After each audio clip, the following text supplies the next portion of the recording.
We're going to be welcoming right now Sean Marron. He is a college student who passed a blind audition to win the spot over a group of, I think it was about 50 people.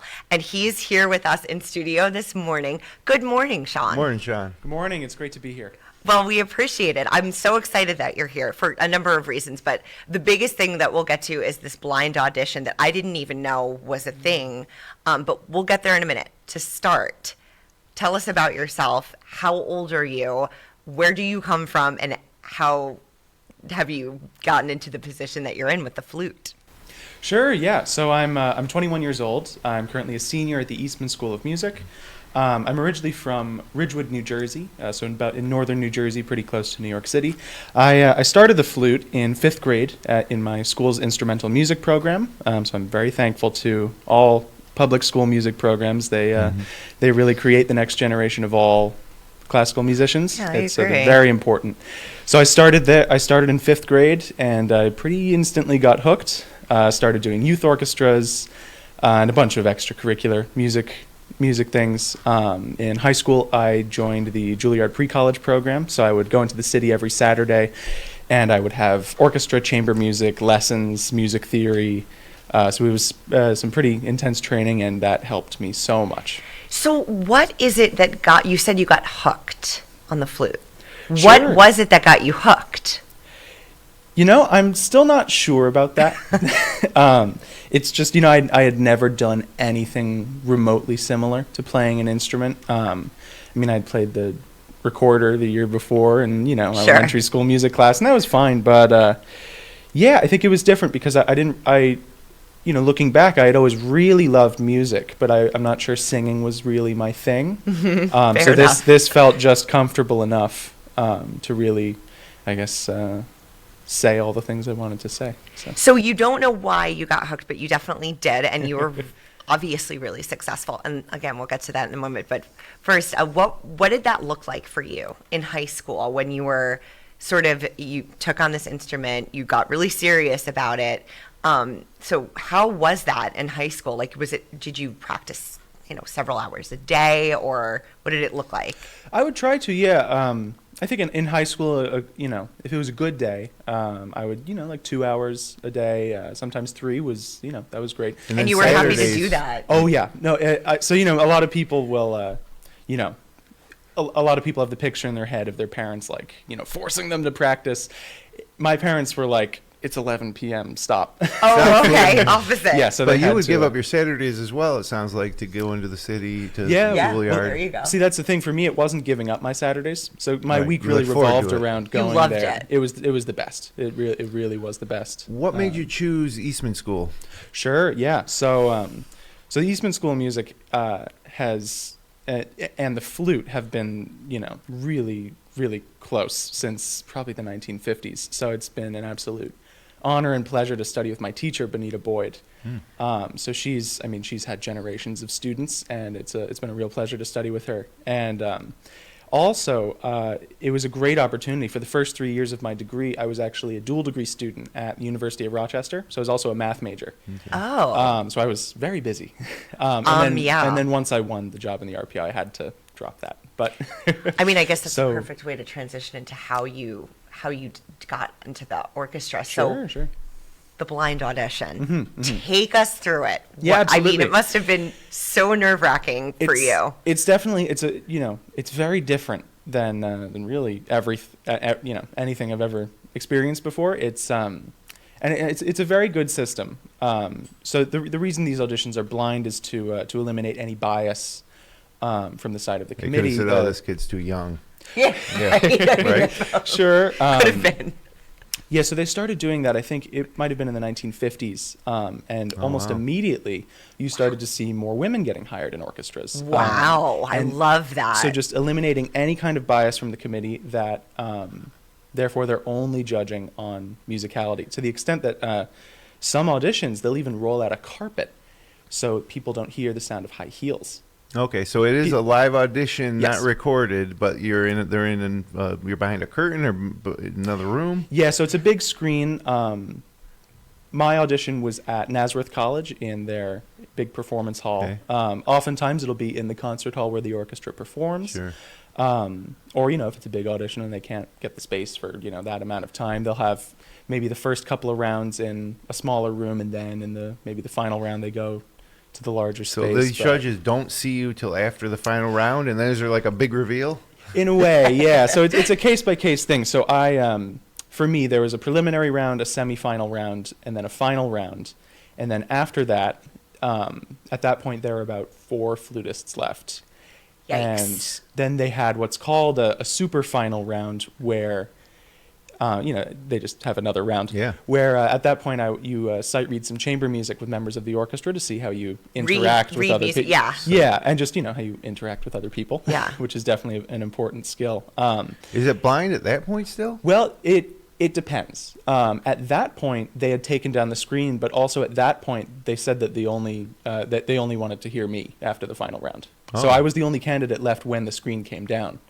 So before that, it was totally blind. So were you surprised that you won? I mean, totally. I was in the position where I would have been. I was totally happy that I got out of the first round. That's all You were, I like, really. satisfied Oh with that, yes. yeah. So that was mission accomplished for me, and then. I think that put me in the position to just kind of have as much fun as I could. I mean, of course, auditions are very stressful, but, if I... In the audition, who are some of your competitors? Did you see any of them during the process and be like, oh, I know this guy, or... Yeah, that's a good Oh, sure, yeah. I mean, everyone there was lovely. So, everyone's just warming up together. We're all going through the same thing. So You were the there's youngest? There may have been they had a previous day of prelims, Sure. so there might have been some other people, but I think I was the youngest person I saw that day. But that was fun. But I had a bunch of friends and classmates who also took the audition. So it was a pretty overall it wasn't like this cutthroat stressful position. It sounds like it was kind of laid back. Yeah, Everybody which- was there for the same reason. No ex- one was trying to trip you as you were walking into the blind audition. Yeah, no. Yeah, thankfully that's That that's didn't not happen, that's not yeah. a thing. No. So you got through this audition, and how old were you at the time? I was 21. You were 21. Yeah. So I my birthday is February 25th. Okay, so you So I got was- through the audition, and then you tell us what they told you, like how you placed and what that means. Sure. Yeah, so it was so I was I was at the audition for like 8 hours straight. I got there at noon and I ended up leaving at like 8 p.m. Wow. So That's a lot. I had played we actually ended up doing 2 super final rounds. They had me come out and play again. So I played 5 rounds with a decent amount of time in between, and you're trying to warm up and everything. So at the end, they said they wanted to have a trial week with me, and that's a pretty common thing. Is they'll give you, 1 week is kind of a probationary thing, just to see how you interact with other people in the orchestra, how you blend with other musicians, if you play in tune with other people. However, I think due to some scheduling things, they weren't able to schedule it until it would have been September anyway, so they just offered me the job. Wow.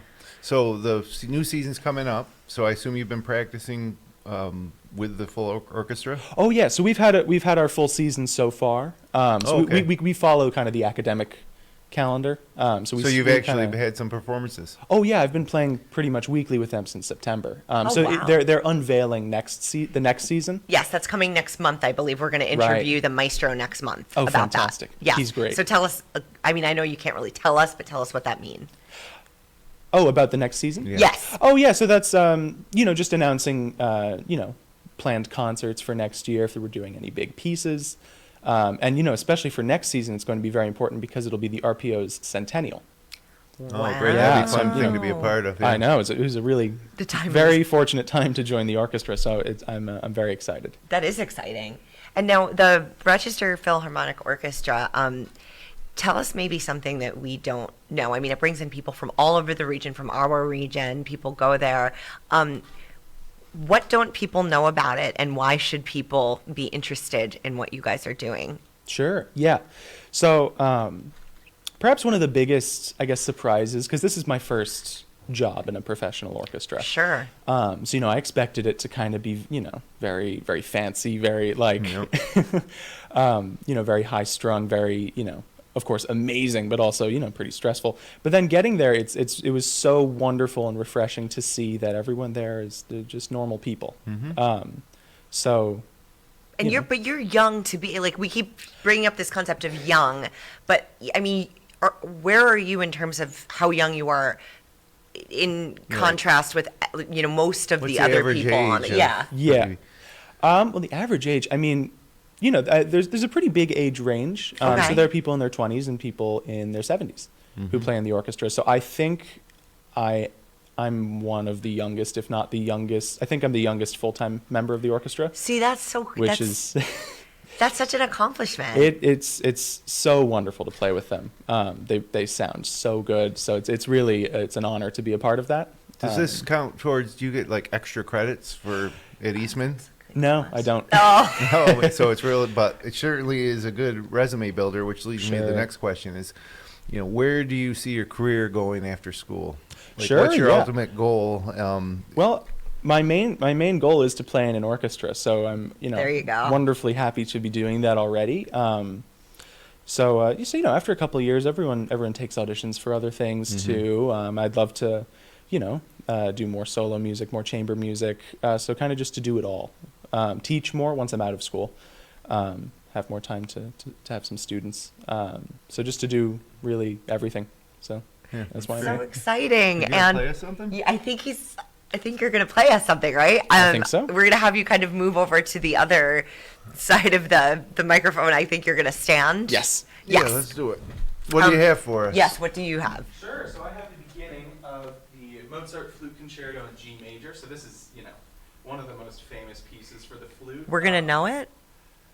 Well, Maybe. Yeah, Maybe. I mean, if it's famous for the flute. I'm sure you've heard it before. Sure. We'll find out. the flute We're gonna was a find pretty small out. world. This piece, I played it in my audition for the RPO. So basically, every professional orchestra audition, they're going to ask you to play this piece. One, to make sure you can play in the style of Mozart, the real classical era style. Interesting. It's definitely very important, and it really shows a lot of things: your rhythm, your the smallest differences in your phrasing, and how you craft this musical line. So it's a great piece. What a wild instrument, really. I mean, before Yeah. you get started, Let's like listen. it's just you're blowing into something and it's making that. You know what I mean? It's just wild. It's sometimes weird to think that now I'm making a living just blowing into this piece of plumbing. There you go. Let's hear it. Sure.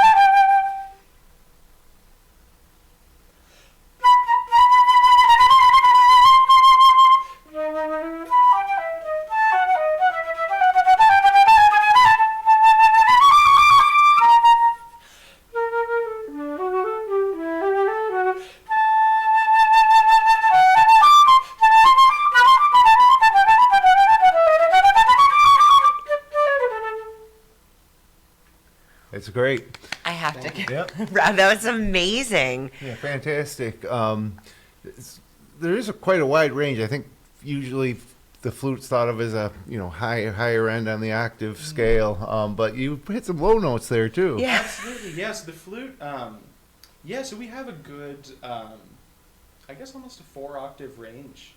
Almost, yeah. And, no, more 3.5. But, so it's great. So there's a lot of expressive capability with the flute. It's such a versatile instrument. One of the coolest things, so, we're the only woodwind that has this kind of setup where There's no we're not- reed. We're not blowing into a mouthpiece. We're blowing across what's called the embouchure hole. Mm-hmm. Therefore, it's like our mouth is kind of our mouthpiece.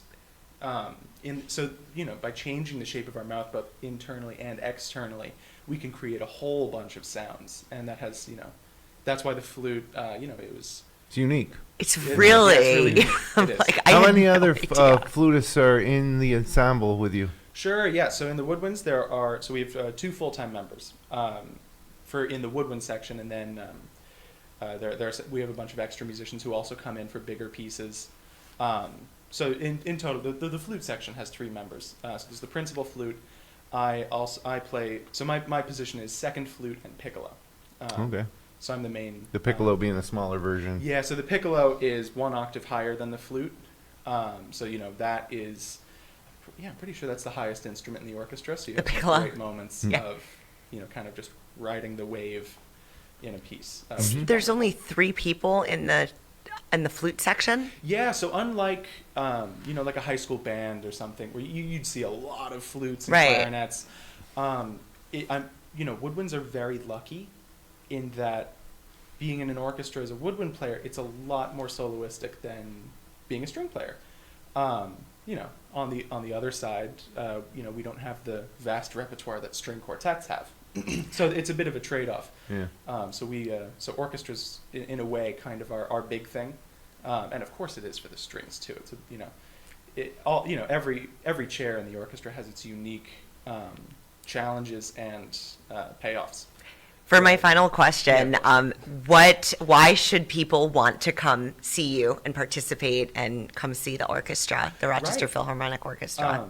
One of the best parts of the RPO this season, in my experience, is just the variety of concerts that we offer. So you don't necessarily have to come watch some 2.5-hour classical program if that's not exactly what you want yet. Hopefully, we can hook it. We're doing. In April, we're doing an 80s show. We do a bunch of pops music. Mm-hmm.